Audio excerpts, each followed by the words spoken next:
Friends, तो मेरा company में నా కంపెనీలో 35,000 రూపాయల సాలరీ వస్తుంది.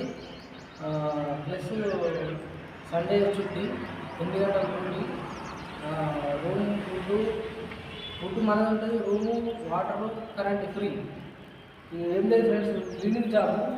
ఇది ఇట్లా మొత్తం నాకు పనిచేస్తారు. బిల్డింగ్ హైదరాబాద్ మొత్తం అంతా తిరుగుకుంటూ పని చేయాలి. ఆ లొకేషన్ పంపిస్తారు, మనం ఇట్లా ఖచ్చితంగా సాఫ్ చేసుకుంటాం, అంతా తీసుకుంటాడు బయట పడాలి అంతే. ఇట్లా పెద్ద బైక్ దుట్టుకోవాలా, జాడు దీన్ని గోడ కొట్టుకోవాలా, ఊటాకపోతే అన్నం వస్తుందని కదా మిద్ద పట్టుకొని నువ్వు 35,000 రూపాయలు. నా మా కంపెనీ ఇంకా మంది వాళ్ళు మీకు నచ్చినట్లయితే నాకు నంబర్ ఇస్తా, నా నంబర్ ఫోన్ లేదు. ఒకవేళ కంపెనీలో అప్లై అయిపోతే నంబర్ తీసేస్తాను. ఓకే ఫ్రెండ్స్, నమస్తే, మరి ఉంటా. రైట్.